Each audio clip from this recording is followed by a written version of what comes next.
Olá, sétimos anos, queridos.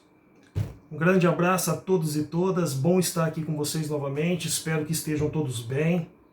Muito obrigado por todos que estão mandando as atividades, os que estão tirando dúvida. O professor está aí, conte sempre comigo, à disposição de vocês, dos pais e quem precisar de uma força aí. Juntos somos mais fortes sempre. E hoje, especialmente, também um grande abraço para os sétimos da manhã. É um orgulho muito grande estar aqui falando com vocês, só para entenderem, tá? A explicação de hoje também vale para vocês. Eu e o professor Betão, a gente está com os sétimos anos do Valdomiro Galo, o Beto de manhã, o professor Clebinho à tarde, e a gente está andando junto na matéria, que é uma parceria muito boa, então as aulas são em conjunto, são elaboradas conjuntamente. E a gente não precisa falar do Betão, né? Grande ser humano, um dos maiores educadores de Guapiaçu, da nossa querida Guapiaçu, e com certeza, né, um professor, um mestre que nos inspira todos à sua volta. Então, um grande prazer estar aqui hoje representando a explicação do Betão também, tá? Caso vocês não entendam alguma coisa que o Clebinho explica, porque as explicações são diferentes, tá? Pode contar aí comigo ou com o professor Betão, que é muito sábio e vai saber tirar todas as suas dúvidas, ok? Bem-vindos, sétimos da manhã. Galera da tarde, na aula de terça-feira, o professor mandou uma devolutiva, uma correção para vocês. Na terça que vem eu mando mais um pouco, tá? O pessoal da manhã, o Betão também já mandou as dele. E aí na questão da devolutiva, o que eu vou pedir especialmente para vocês da tarde, tá, pessoal? Que são meus alunos. Vocês perceberam que o professor respondeu explicando. Não sei se vocês sacaram, mas já funciona como uma revisão. Então eu sei que a gente tem que limpar o celular para não ficar muita coisa, tá? A gente usa, papai e mamãe usa, né? Fica acumulando coisa, fica lento. Mas procura guardar um tempinho as revisões, as explicações, que aí quando chegar a prova tá ali, né? A gente tem as questões nos cadernos, mas também tem a explicação do professor, tem as dúvidas. E depois, se Deus quiser, o material chega, livro, apostila, que já está quase fechando com a empresa que vai dar o suporte aqui para a Guapiaçu, que será nosso material, né, de orientação. E também, se Deus abençoar, a gente vai estar junto aí com a ajuda da sabedoria do homem também, com a vacina. E a gente, em breve, aí, quem sabe, a gente está presente, ok? Então, se liga hoje no que vem aí. Na outra aula anterior de matéria dada mesmo, a gente explicou renascimento para vocês. Se vocês observaram na introdução do texto que foi enviado, estava assim, ó, Renascimento parte 1. E agora Renascimento parte 2. Por que foi dividido? Acreditem vocês que a gente está sintetizando, ou seja, resumindo o que tem de mais importante, o que tem de mais legal nessa matéria, e mesmo assim, gente, falta muita coisa, sabe, para a gente explicar. É uma matéria que daria para aprofundar muito. Então a gente, na aula anterior, a gente procurou dar uma revisada, né, na matéria passada para entender como chegamos no Renascimento. A gente explicou um pouquinho de Renascimento e hoje nós vamos explicar os impactos que o Renascimento teve na vida artística, na vida cultural, né, e nos dias atuais. Sempre lembrando isso, principalmente a minha galera aí, sempre que o professor fala desde a primeira aula, história não é estudar apenas o passado, é compreender o passado, é analisar, é pesquisar. Para quê? Para nós compreendermos o nosso hoje que nós estamos vivendo. Por que a sociedade se comporta assim em determinado lugar do mundo, no outro? Por que o mundo funciona dessas maneiras, esses valores, da onde vem a religiosidade do ser humano, os avanços tecnológicos, uma nação é mais rica, outra não. Da onde vem isso? A história vem nos resolver essas questões. Por isso, história, como o professor sempre fala, não é matéria de decoração. Por muito tempo se pensou isso, né? Ah, matéria decorativa, é só decorar data e nome. Não. Como o professor falou, isso foi feito propositalmente num período em que não se queria que o ser humano pensasse, analisasse, né, crescesse as fronteiras do seu conhecimento e que ele acreditasse simplesmente numa visão mais fechada das coisas. Isso são disputas de poder que também tem durante toda a história da humanidade, que a gente vai chamar de ideologias, matéria lá do futuro, quando, se Deus quiser, vocês forem meus alunos lá no ensino médio, né, lá no Carlos Castilho. Bom, gente, vamos então dar uma recapitulada no que foi o Renascimento, bem rapidão, para a gente entrar nessa parte 2. Olha o nome, Renascimento. Então está renascendo alguma coisa, não está criando. Então ali nesses séculos, onde a gente vai vivenciar o Renascimento, quando a gente está ali, né, século XIV, XV, XVI, que a gente vai ainda tendo essa evolução, uma série de fatores vai fazer com que o homem comece a sair de um período que a gente chama de Idade Média, né? Vamos lembrando, passado? Senhor feudal, servo, castelo, né? Toda aquela coisa que permeava ali a Europa, a feudo, a importância da terra, a importância da religião na pirâmide social, a igreja, né? A religião, o clero, era o mais importante, depois os nobres, os servos. Então toda aquela cultura medieval muito religiosa, sem mobilidade social, quase não tinha muitas cidades, quase não tinha moeda, comércio, tudo isso começa a mudar. E por que começa a mudar? Por uma série de fatores, né? As terras começam a ficar escassas. O homem precisa de ampliação de terra. Isso é atrás de metais preciosos, porque o comércio está voltando. Então precisa se cunhar moeda. Então é aquele período que até se coloniza o Brasil, as expansões marítimas pelo homem, o homem se arrisca pelo oceano, o homem se arrisca pelo mar, né? Então o homem ele começa a acreditar no saber dele, o homem entra em contato com o Oriente, né? Muito por umas guerras muito tristes, chamadas cruzadas, que os cristãos foram lá no Oriente Médio tentar recuperar Jerusalém, mas ali, além da guerra, esse mal tão horrível, o homem também entrou em contato com novos produtos, com novos temperos, com novas formas de cultura. E isso tudo, a volta do comércio que vai restabelecer algumas cidades, o homem vai se jogar nesse mundo do conhecimento, nessa expansão marítima. Um homem que acreditava que a Terra era plana, daí o medo de navegar pelo Oceano Atlântico, né? Porque ele cairia em algum lugar. Meu Deus, imagina isso aqui, ó. Os caras achavam, né, que o barquinho vinha pum, né? Então aí o homem vai começar a fazer seus cálculos científicos e falar, não, não vai cair. E o homem se arrisca. Então o homem começa a ficar mais dono de si, né? Então o homem sai em busca de metais preciosos, navega, vai para novas terras, conhece novas culturas, percebe? Isso vai deixar o homem mais dono de si. E essas transformações vão influenciar. Existe também um movimento intelectual, a retomada por esse conhecimento, a leitura de textos antigos que estavam preservados em muitos mosteiros da Igreja Católica, que tinham preservado essas bibliotecas. E aqueles valores dos gregos, dos romanos, povos que vocês também viram ano passado, né? Esse prazer pelo conhecimento, por uma arquitetura, por uma arte, né? Essa coisa de valorização do homem, isso vai fazer com que esses povos da Europa bebam lá no passado, nesses textos, nesse conhecimento. Por isso, renascimento. Está renascendo uma forma de ver o homem. E aí as duas palavrinhas chaves para a gente lembrar da outra aula era o quê? Na Idade Média, o pensamento do homem era mais teocêntrico, mais teocentrista. Professor, o que era essa palavra mesmo? Até o professor deu como atividade para vocês. Teocentrismo, Deus, centrismo, centro de tudo. Então Deus, não um Deus no sentido religioso, tá? Deus magnânimo, Jeová, né, Yahvé, não nesse sentido, mas a religião, o pensamento religioso era o centro de tudo, né? Então, como o professor até brincou naquela aula, né, usou a Bíblia do professor, esse Novo Testamento que o professor tem, então o homem se pautava em cima da religiosidade. Não quer dizer que na Idade Média não teve avanços tecnológicos. Teve bastante, teve arte, uma cultura, mas até mesmo as artes, os aspectos culturais, era baseado na religiosidade, porque religião como centro de tudo, Deus como centro de tudo, né? Até mesmo a classe social mais importante, igreja.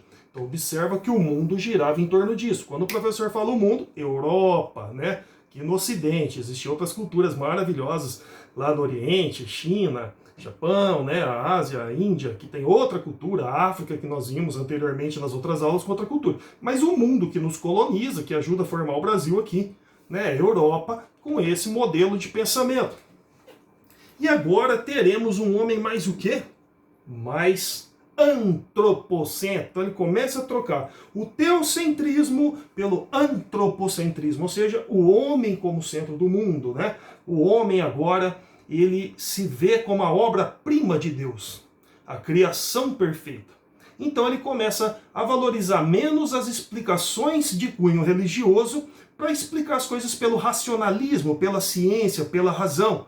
Ô professor, então quer dizer que a religião perdeu o poder? Não. Então quer dizer que eles passaram a não gostar mais de religião? Não. Continuaram a ter religião, mas agora com aprofundamento. A igreja continuou super poderosa. Tanto que os livros e boa parte do conhecimento estavam nas igrejas. As primeiras universidades também fundadas pelas igrejas, tá? Então não. Só que agora isso não bastava mais para esse novo homem renascido, né? Do renascimento. Esse homem agora é mais dono de si. Ele se enxerga agora como o centro do universo. Ele não descarta a importância de Deus, mas ele se coloca como a obra-prima de Deus, por isso dele ter o controle sobre a natureza e sobre as demais espécies, sobre o mundo. Então, isso daí, pessoal, permeou a nossa aula sobre renascimento. Isso vai gerar um movimento chamado humanista, que o professor também colocou nas atividades de vocês. Olha o nome, humanista, né? O homem é a obra perfeita.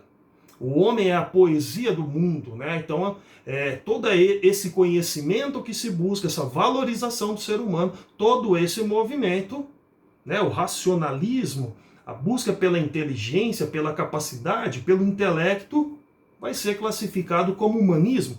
E isso, gente, vai influenciar as artes, vai influenciar a ciência, isso vai influenciar a matemática, isso vai influenciar muito a astronomia, isso vai influenciar o mundo, o jeito do homem enxergar. Então é aqueles momentos que a gente chama de grandes transformações na história, que realmente modifica a vida do ser humano em sociedade. E aí a gente vem para essa aula que o professor preparou para vocês, que é um resumão, né? A Europa em transformação, renascimento, só que agora parte 2. O que muda, então? Não, simplesmente a gente vai dar uma aprofundada, então por isso que é a parte 2. Então nesse movimento humanista, gente, de valorização do homem, de valorização do conhecimento, isso acaba influenciando em tudo. Por exemplo, né? Vamos pegar a religião que o professor acabou de falar. Na outra aula eu falei para vocês da prensa de Gutenberg, né, da prensa móvel. Agora os livros são impressos mais rápido, a própria Bíblia é impressa mais rápido, os homens leem mais. E aí começa uma valorização, como vocês vão ver aqui no texto, de idiomas que são disseminados com facilmente, né, de línguas como o grego, o latim. Muita gente não sabe, a maioria das nossas Bíblias vem de uma tradução do grego. Uma boa parte das traduções das Bíblias vem do grego, né, ou vem do latim. Então, ou seja, que vai dar origem a vários idiomas, né? O português, o italiano, o espanhol, né? Que são as línguas latinas, aí já vem do latim, né? Latinas.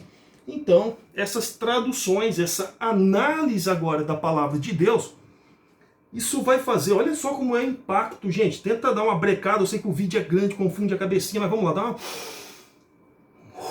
dá uma respirada agora para você ver que interessante. A religião vem aqui, como eu falei, ela não perdeu o poder, mas agora o homem está lendo mais. Os livros traduzidos, prensados, o conhecimento se esparramando mais rápido, e o homem começa a ler a Bíblia, começa a ler textos, começa a ler autores da antiguidade, lá da Grécia e Roma, começa a olhar o mundo por essa ótica da razão, do racionalismo. Isso vai dar um impacto tão grande que os homens vão começar a criar coragem de questionar a igreja. Vai falar assim, mas pera aí, eu tô lendo aqui, eu não tô concordando, não. Eu acho que esse texto aqui não tá falando isso, tá falando isso. E aí o outro também vai falar assim, olha, vai começar a protestar contra a visão que vinha, então, da Igreja Católica Apostólica Romana. Isso é matéria lá pra frente, mas só pra vocês terem uma noção, galera, vai surgir novas igrejas cristãs. É aí que começa a surgir o movimento protestante.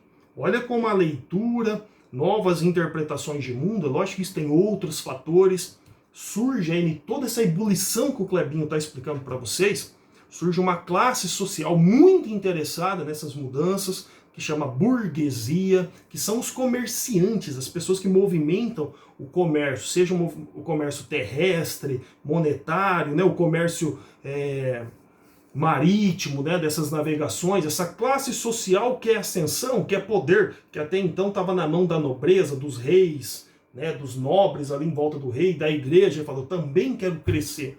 Então uma leitura nova de mundo também interessava. Então você viu que interessante? Esse novo homem que busca esse conhecimento acaba até dividindo o cristianismo em mais igrejas, né? E hoje nós temos essa diversidade de igrejas cristãs. A gente fala, né, o Brasil é um país cristão, com certeza, mas você já viu o tanto de igrejas cristãs, a divisão como tem as neopentecostais, a pentecostal, tem a igreja católica apostólica romana, ortodoxa, e muitas outras que a gente podia ficar aqui no vídeo falando, né, de que concebe Cristo ali como Filho de Deus, nosso Deus encarnado aqui, e cada um com a sua visão, com o seu propósito. Claro que a gente bebe da mesma fonte ali da Bíblia Sagrada, às vezes com alguns livros de diferente, mas, ó, não é atual isso, começou lá atrás. Então, gente, esse humanismo, a forma de ver o mundo, acaba atingindo tudo, né? Essa visão científica acaba mudando o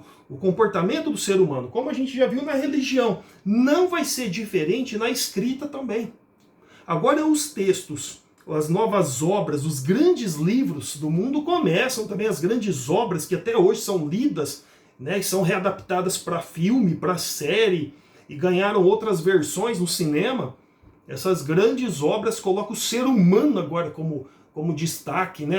As angústias do ser humano, seus amores, suas paixões. Então a gente abre, a gente abandona um pouco só aquela escrita sempre relacionada apenas à religião, a esse enfoque, e agora também, né, você vê, na escrita, nos livros, o homem que acredita mais em si. E aqui o professor colocou alguns para vocês aqui, por que alguns? Porque tem muitos, coloquei aqueles que sempre está presente na vida da gente sem a gente perceber que são obras que servem de inspiração na política, nas artes, até mesmo para o cinema, como o professor falou, para séries. Por exemplo, Luís de Camões com Lusíadas, né? Nossa, são poemas incríveis, uma obra incrível, essa que transfigura essa saga do homem, esse homem com coragem, devastar de suas dores, de abandono do lar e ir descobrir esse mundo. Coloquei aqui para vocês também Miguel de Cervantes, que vai escrever Dom Quixote, né? Ele vai falar justamente da Idade Média, desses cavaleiros, mas ele fala desse homem que tem um idealismo, um sonhador, e que vai em busca dessa utopia, vê o homem sempre como protagonista. Dante Alighieri, que vai escrever a Divina Comédia. Gente, a maioria das faculdades que vocês fizerem de humanas, vocês vão discutir esse livro. Ô professor, você acredita que a gente vai fazer faculdade? Muito, muito, tá? Sempre, desde o 7º ano, 6º ano, 8º ano, pensando grande, pensando, não, vou chegar lá, minha vida tá difícil hoje, tá duro, estamos passando pandemia, não sei o que, mas nós vamos sempre concentrado pensando no melhor. É assim que o professor dá aula, sempre pensando que vocês vão ser grandões. E se não der para fazer a faculdade também, vencer do jeito que der ali, com curso técnico, mas buscar, sempre buscar aquilo que é de melhor, sempre lutando por uma sociedade, por uma vida melhor. Maquiavel. Nossa, esse né, você nunca ouviu falar sobre isso, é muito maquiavélico, né? Que a gente vê isso aí, Maquiavel, pragmático, ele vai escrever um livro Príncipe, né? E fora outras obras que ele escreveu, que fala, né, justamente como deve ser um governo, como que esse governante ele tem que ter uma relação com o povo de poder, e ele vai servir de inspiração para muito monarca, que mantinha uma distância ao mesmo tempo, né, de mal, de ruim, e governando ali a uma certa distância, né, nunca se aproximando demais, sendo duro numa hora tem que ser duro. Então, assim, é referência até para os dias atuais, em faculdades, às vezes, de direito, tá, relações internacionais, a pessoa lê Príncipe, às vezes as pessoas leem por curiosidade. E temos o Shakespeare, nossa, com suas obras fantásticas, até hoje interpretado em teatro, considerado um gênio, né? E a gente tem a leitura aí de Romeu e Julieta, o professor destacou esse aqui para vocês, porque é uma história de amor, né, tão nova. Você vê sempre o ser humano como centro de tudo, gente, né? Um amor que não deu certo, uma tragédia. A gente vê um monte de filme que acontece isso, de série, né? Da família que não gosta da outra família porque são inimigos, ou porque uma família é pobre, outra família é rica, não aceita. Quantas novelas já passaram, né? Que a temática lembra Romeu e Julieta, né? Esse contraste de se odiar, de não poder se amar, de ser um amor proibido, né? Alguns terminam com um final feliz, outros não, né? Terminam com um final mais triste, mas você vê que ainda serve de base. Então, o professor colocou esses principais para vocês verem como que acontece, né, na literatura. Assim também, pessoal, vai ser no meio artístico. Que se vocês colocarem no Google, quem tem condições de dar uma pesquisada, colocar assim, ó, artistas renascentistas, você vê que vai lotar as páginas. Né? Porque, nossa, é muita gente boa, muita gente maravilhosa. O professor separou 3 grandes aqui. Professor, critério que você usou para separar para nós? É os que mais caem em vestibulinho. Tá? É os que mais estão presentes assim, em provinhas que vocês vão fazer futuramente, se Deus quiser. Nós temos aí o Leonardo da Vinci, que vocês já devem ter ouvido falar desse cara, sensacional. O cara foi tudo, quer ver? Sente só. Matemático, físico, anatomista, inventor, arquiteto, escultor, pintor. E aí? Tá bom? E fora outras coisas que o cara fazia. A gente conhece muito a obra dele, a Mona Lisa, né? A Última Ceia, mas ele foi muito além disso. Ele mostrou, o Leonardo da Vinci representa muito esse movimento renascentista, né? Um homem completo, sábio, de um intelecto, que busca o conhecimento e a razão. O mesmo aqui com Rafael Sanzio, que eu coloquei aí para vocês, que é um cara renascentista, mas que ainda bebe ali na religião, para vocês verem como a religião não perdeu a sua importância. Ele ficou muito famoso, por exemplo, por pintar imagens de Nossa Senhora. Para quem é católico aqui, que está assistindo minha aula, né? A gente tem essa reverência a Nossa Senhora, desculpa, tá, a expressão que o senhor usou, porque o senhor é católico, então, assim, com todo respeito a quem não é, tá, gente, mas ele buscava transmitir essas expressões religiosas nas suas imagens, né? Por que você estava explicando isso para nós, professor? Porque o pintor renascentista, o escultor, o arquiteto, ele não fazia só a pintura por arte, ele fazia aquilo como ciência também. Então, assim, a anatomia, o olho, os movimentos, o cara esculpia na pedra, mas ele buscava dar os movimentos do braço, as veias, é incrível. Né? O movimento da roupa, a expressão nos olhos, aquela profundidade, sabe? Que você olha no quadro, você vê aqui um primeiro plano, um segundo plano lá, eles tinham essa preocupação. Então era quase que físico, matemático mesmo, para pintar uma obra, para fazer uma escultura. Né? Então, assim, apesar de, até quando eles usavam temas religiosos, né, que era uma coisa mais ali da Idade Média, mas já com uma imagem renascentista, muito preocupado com as cores, com a reprodução da natureza, dessa natureza em volta do homem. Então, assim, incrível. E óbvio, né, que eu não ia deixar de fora aí o Michelangelo, né, outro também, escultor, pintor, fantástico, né, extremamente famoso.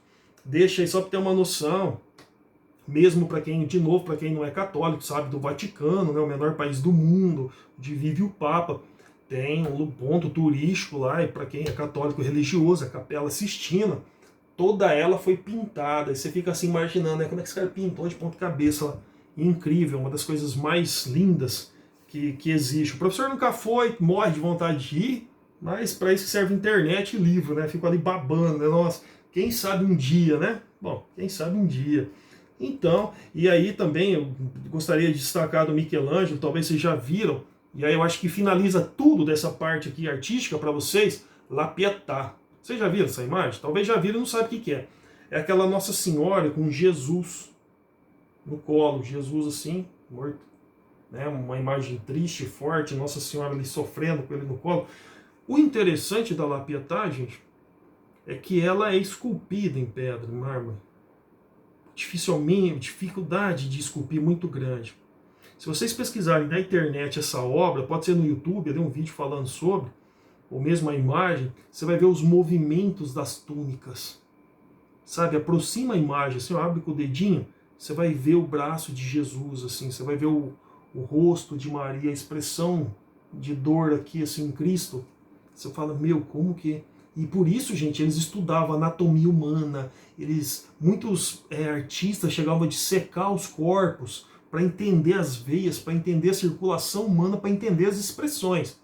Viu o racionalismo, como que eles valorizavam o conhecimento, a ciência, uma coisa assim, incrível mesmo. E por falar em ciência, né, a gente também vai falar desse renascimento científico. Ou seja, olha só, influenciou na religião, influenciou nas artes, tá percebendo? Influenciou na literatura e agora, ó, óbvio, né, que influenciou numa ciência. Tanto que a medicina vai avançar muito nesse período, né? A gente vai compreender o bombeamento do coração, a circulação sanguínea. A gente vai ter mestres aí que vão surgir da medicina nesse momento aqui. Quem que você escolheu, professor, para passar para nós aqui? Nicolau Copérnico, que aí vem uma reflexão muito legal da gente pensar. O Nicolau Copérnico, ele estuda, né, um estudioso assim, fantástico. E o interessante é que ele era um monge, né? E ele vai criar uma teoria heliocêntrica. Ou seja, né, ele vai falar assim, olha, o Sol está aqui. Os planetas giram. Tá? Então ele vai falar assim, ó, o Solzinho está aqui, os planetas aqui, né, estão na órbita aqui, então tá bonitinho. Tá? Professor, desculpa aí, mas o que tem de novo aí nisso?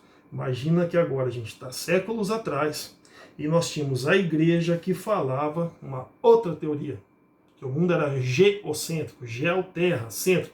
A Terra era o centro de tudo e o mundo em torno da Terra. Acreditem que você desafiar o conhecimento e o poder naquele período era extremamente perigoso. Hoje não é essa aula ainda que a gente vai aprofundar, mas pessoas foram julgadas, condenadas, inclusive algumas mortas, por justamente desafiar o conhecimento que imperava naquela época. A exemplo do próximo que o professor colocou aqui para vocês, o Galileu Galilei. Fantástico, né? Vai descobrir muito, principalmente dentro da astronomia, satélites de Saturno, um monte de coisa. Ele vai trazer para nós de conhecimento, mas ele traz tanto conhecimento que ele também vai ser, né, atacado pela igreja, e no caso dele, julgado e condenado. E se o Galileu Galilei não tivesse, tá, dentro do processo dele, admitido que ele estava errado, ele não estava, ele tinha prova científica do que ele estava falando, né, ele poderia ter sido morto. Né? Aí tem biografias que contam isso de uma forma bem profunda. Então observe que interessante, Nicolau Copérnico e o Galileu Galilei usa a ciência para provar alguma coisa, mas quem tinha o poder intelectual falou, opa, isso está errado. Mas professor, não estava provado? Uhum. Mas poder, disputa por poder ideológico, aquilo que o professor falou. Dá para a gente fazer um parênteses com o presente hoje? Dá. Não é de hoje que a ciência é atacada. Observe aí, os cientistas virando noite acordado para criar as vacinas para nós e a gente com um movimento anti-vacina disseminado pelo mundo. O homem não acreditando mais na ciência, acreditando em qualquer vídeo. Se um cara vestiu um jaleco, falou que é médico, não pesquisa nem no Google se aquele cara existe mesmo ou se é ele. Ah, então deve ser. Ah, eu não sei. Ah, a gente perdeu a crença, né? Uma parte do mundo hoje, olha como parece nessa época, perdeu a confiança nos cientistas, né? Naquelas pessoas que estudam, que nascem aí no Renascimento, que renasce aqui no Nascimento. Que o mundo tem que ser por experimentação e só depois de muita experimentação, comprovação, erro, até chegar numa comprovação científica para disseminar o conhecimento. Hoje qualquer um fala o que quer e qualquer um acredita que não quer e chamam isso de liberdade de expressão. Veja que é muito perigoso isso. Liberdade de expressão é uma coisa que eu defendo até o fim, vou morrer defendendo isso daí. Né? Como aquela frase, posso não concordar com algo que você diz, mas lutarei até o final pelo seu direito de dizê-lo. Mas quando uma pessoa dissemina falsas verdades aí, né, pseudo-verdades sobre ciência, você mata ser humano. Quando você fala, olha, usar máscara não funciona. Ou quando você fala, olha, isso aqui não funciona, é minha opinião, eu vi um vídeo. Tá, mas esse vídeo tirou da onde? Ah, de Oxford. Isso aí bastou para você? Você foi pesquisar mesmo se a Universidade de Oxford falou aquilo? Você perdeu esse tempo para ver se aquele médico, por exemplo, a pessoa que eu adoro, um dia me mandou um vídeo de um médico, por coincidência eu conhecia esse médico da USP porque eu gosto de muito texto que ele escreve, porque ele é um médico sanitarista, né? Ele também fala muito de saneamento básico, da importância de política pública, então o professor fez ciência política, também gosta muito disso. E aí eu falei para esse amigo, eu falei, olha amigo, não compartilha esse vídeo, ele morreu em 2014, de infarto, pesquisa lá, não é ele aí no vídeo. E era um vídeo lindo, cara de médico, um monte de livro atrás. A pessoa me respondeu, Clebinho do céu, acabei de pesquisar, verdade, esse médico. Falei, então, não pode, só porque você achou legal, só porque fez bem para os teus ouvidos, concordou com a tua opinião, você fala, então eu vou acreditar no que eu quero. Né? A ciência não é assim, a ciência experimenta, é racionalismo, né? É essa busca por uma compreensão da natureza. Até essa própria capacidade do homem, né, ser vista até pelos religiosos de uma forma divina. Isso não é contra Deus ou contra a religião, pelo contrário. Pelo contrário, né? Esse conhecimento dado para a humanidade usado para o bem. No caso da medicina. Bom, gente, então a gente vai trabalhar aí o Nicolau Copérnico e o Galileu Galilei. Finalizando, que eu nem sei quanto tempo tem aí de aula, deve estar um gigantão vídeo. Me perdoem aí, tá? 7h da manhã, o professor está prometendo faz tempo, 7h da tarde, que eu vou tentar gravar aí uns vídeos menores e eu vou conseguir, tá? Mas eu acho que é um pouco da saudade, tá dentro da sala de aula, né? Tá uma galera aí na internet chamando a gente de vagabundo, o professor não trabalha. Mal sabe eles, né, que a gente tem que ficar quase 10, 11 horas na frente do computador, né? A gente atende pais, tem professor que chega a ter 300, 400 alunos. Imagina aí que 20, 30% chame nós por dia para tirar uma dúvida, que um aluno... Então a gente está o tempo todo com o celular na mão, grava a aula, estuda, tenta entender um jeito de deixar a aula mais fácil, porque é horrível isso daqui, eu não sei, não estou olhando no teu olhinho como você está aprendendo. Corrige o que vocês enviam para nós. Graças a Deus a gente tem sim essa bênção, né, de poder ficar mais dentro das casas da gente, que muitos trabalhadores não têm essa possibilidade, é um benefício isso, a gente não pode deixar nunca de agradecer a Deus esse benefício, mas eu acho que sem conhecer a rotina de um professor, dói tanto, machuca tanto quando alguém julga e não sabe como está sendo o nosso trabalho. Eu prefiro a sala de aula, porque eu trabalho 3 vezes mais aqui. Eu tenho que gravar aula para o presencial, aula para o aluno que não tem, né, acesso à internet por diversas dificuldades, para o aluno da zona rural, para o aluno que tem uma dificuldade diferente, atender os pais, atender os alunos que estão com dificuldade no trabalho, ler esses trabalhos, implantar a aula na internet. No ensino médio, a gente tem que pôr uma aula lá dentro de um aplicativo, atender também particular. Então a gente doido na frente de computador quase o dia todo. É um privilégio? É. Mas usar a palavra vagabundo, como a gente tem visto aí, pessoas manipuladas por determinados políticos, machuca. Mas, liberdade de expressão, como diz. Para fechar aqui, pessoal, cultura renascentista. Então, resumindo tudo isso, aqui eu quero que vocês dêem uma atenção especial que o vídeo está acabando. O professor colocou 5 principais características dessa cultura renascentista. Para fechar. Gente, dá uma olhada como influencia nos dias de hoje. Vocês vão falar, nossa, professor, mas parece que eu estou falando de hoje, 2021. Olha só. Então, resumindo tudo isso que o professor falou para vocês, gerou uma chamada cultura renascentista, um modo de viver renascentista. Primeiro, racionalismo. Então, ou seja, racionalismo, o uso da razão, da ciência, do saber. Então, até hoje isso é muito valorizado. Isso, né? Você vê a quantidade de universidades no mundo, né? A preocupação que nós temos com o aprendizado de vocês. Então, o racionalismo ainda, apesar desse movimento negacionista pelo mundo, contra a ciência, mas a ciência ainda é um dos pilares da sociedade mundial. Né? Seja ela uma ciência mais antiga, mais desenvolvida, menos desenvolvida, mas ainda é. Né? Então a gente se usa muito racionalismo. Muito.